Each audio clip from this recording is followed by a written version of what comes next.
ಸನ್ಮಾನ್ಯ ಸಿದ್ದರಾಮಯ್ಯನವರು ರಾಜ್ಯದ ಮುಖ್ಯಮಂತ್ರಿಗಳು ನಿನ್ನೆ ದಿನ ಬಹಳ ಹತಾಶರಾಗಿ ಮಾತನಾಡಿದ್ದಾರೆ. ಕಾಂಗ್ರೆಸ್ ಪಕ್ಷದ ಶಾಸಕರಿಗೆ 50 ಕೋಟಿಯನ್ನ ಆಮಿಷವನ್ನ ನೀಡ್ತಾ ಇದ್ದಾರೆ ಭಾರತೀಯ ಜನತಾ ಪಾರ್ಟಿ.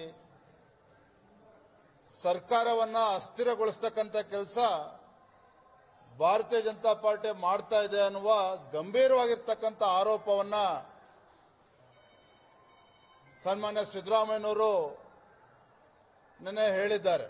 ಅಂದ್ರೆ ನೇರವಾಗಿ ಭಾರತೀಯ ಜನತಾ ಪಾರ್ಟಿಯ ಮೇಲೆ ಆರೋಪವನ್ನು ಹೊರಿಸಿದ್ದಾರೆ. ಆದರೆ ವಾಸ್ತವಿಕವಾಗಿ ಕಾಂಗ್ರೆಸ್ ಪಕ್ಷದಲ್ಲಿ ಸ್ವತಃ ಮುಖ್ಯಮಂತ್ರಿಗಳು ಇವತ್ತು ಭ್ರಷ್ಟಾಚಾರದಲ್ಲಿ ಮುಳುಗಿರುವಾಗ, ಮುಖ್ಯಮಂತ್ರಿಗಳ ಕುಟುಂಬವೇ ಇವತ್ತು ಭ್ರಷ್ಟಾಚಾರದಲ್ಲಿ ಮುಳುಗಿರುವಾಗ, ತಮ್ಮ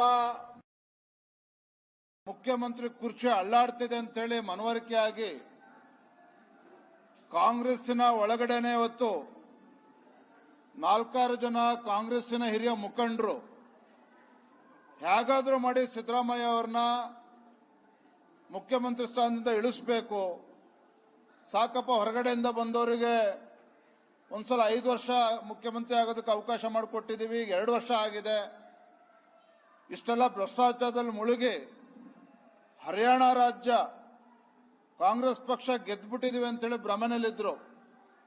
ಕರ್ನಾಟಕ ರಾಜ್ಯದಲ್ಲಾಗಿರ್ತಕ್ಕಂಥ ಭ್ರಷ್ಟಾಚಾರದ ಪರಿಣಾಮವಾಗಿ ಕಾಂಗ್ರೆಸ್ ಅಲ್ಲಿ ಹರಿಯಾಣದಲ್ಲಿ ಕಳ್ಕೊಂಡ್ರು, ಈಗ ಮಹಾರಾಷ್ಟ್ರದಲ್ಲೂ ಕೂಡ ಕಳ್ಕೊಳ್ತಾ ಇದ್ದಾರೆ.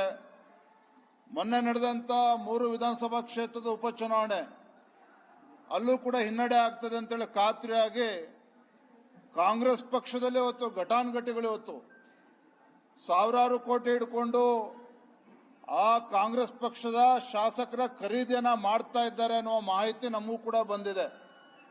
ನಮಗೆ ಆ ಮಾಹಿತಿ ಬಂದಿದೆ ಅಂತ ಹೇಳಿದ್ರೆ ಇನ್ನು ಆಡಳಿತದ ಚುಕ್ಕಾಣಿ ಹಿಡಿದಿರ್ತಕ್ಕಂಥ ಸಿದ್ದರಾಮಯ್ಯನವರಿಗೆ ಸಹಜವಾಗಿ ಬಂದಿದೆ. ಹಾಗಾಗಿ ಕಾಂಗ್ರೆಸ್ ಪಕ್ಷದ ಮುಖಂಡರ ಮೇಲೆ ಆರೋಪ ಮಾಡೋದಕ್ಕೆ ಸಾಧ್ಯ ಆಗದೇನೆ ಇವತ್ತು ಬಿಜೆಪಿಯ ಮೇಲೆ ಗೂಬೆ ಕೂರಿಸ್ತಕ್ಕಂಥ ಪ್ರಯತ್ನ ಮುಖ್ಯಮಂತ್ರಿಗಳು ಮಾಡ್ತಾ ಇದ್ದಾರೆ. ಆದರೆ ಒಂದಂತೂ ಸತ್ಯ, ಮುಖ್ಯಮಂತ್ರಿಗಳ ರಾಜೀನಾಮೆ ಬಹಳ ಸನ್ನಿಹಿತ ಆಗಿದೆ ಅನ್ನುವ ಮನವರಿಕೆ ಸ್ವತಃ ಸಿದ್ದರಾಮಯ್ಯನವರಿಗೆ ಆಗಿದೆ.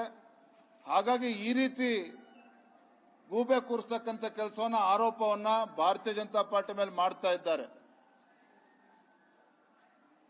3 ವಿಧಾನಸಭಾ ಕ್ಷೇತ್ರದ ಉಪಚುನಾವಣೆ ಚನ್ನಪಟ್ಟಣ, ಶಿಗ್ಗಾವಿ ಹಾಗೂ ಸಂಡೂರು. ಚನ್ನಪಟ್ಟಣದಲ್ಲಿ ವಾತಾವರಣ ಹೇಗಿದೆ ಅಂತೇಳಿ ತಮಗೆ ಮನವರಿಕೆ ಆಗಿದೆ. ಏನು ಕಾಂಗ್ರೆಸ್ ಪಕ್ಷ ಗೆದ್ದಾಗಿದೆ ಅನ್ನುವ ಭ್ರಮೆಯಲ್ಲಿದ್ರು. ಆದರೆ ಚನ್ನಪಟ್ಟಣದಲ್ಲಿ ನಮ್ಮ NDA ಅಭ್ಯರ್ಥಿ ನಿಖಿಲ್ ಕುಮಾರಸ್ವಾಮಿ ಅವರು ಗೆದ್ದೇ ಗೆಲ್ತಾರೆ ಅನ್ನುವ ಒಂದು ವಾತಾವರಣ ಈಗಾಗಲೇ ನಿರ್ಮಾಣ ಆಗಿದೆ. 23ನೇ ತಾರೀಕು ಫಲಿತಾಂಶ ಗೊತ್ತಾಗ್ತದೆ. ಅದೇ ರೀತಿ ಸಂಡೂರು ಭಾರತೀಯ ಜನತಾ ಪಾರ್ಟಿ ಒಂದು ಐತಿಹಾಸಿಕ ಗೆಲುವು ಆಗ್ತದೆ ಅನ್ನೋ ವಿಶ್ವಾಸ ನಮಗೆ ಸಂಪೂರ್ಣವಾಗಿದೆ. ಅದೇ ರೀತಿ ಶಿಗ್ಗಾವಿನಲ್ಲೂ ಸಹ ಭರತ್ ಬೊಮ್ಮಾಯಿ ಅವರು ದೊಡ್ಡ ಅಂತರದಲ್ಲಿ ಗೆಲ್ತಾರೆ, ನಿಶ್ಚಿತವಾಗಿ ಗೆಲ್ತಾರೆ. 3 ಕ್ಷೇತ್ರದಲ್ಲೂ ಸಹ ಬಿಜೆಪಿ ಮತ್ತು NDA ಪಕ್ಷ ಗೆಲ್ಲೋದ್ರ ಮುಖೇನ ಒಂದು ಹೊಸ ಇತಿಹಾಸ ಸೃಷ್ಟಿ ಆಗ್ತದೆ.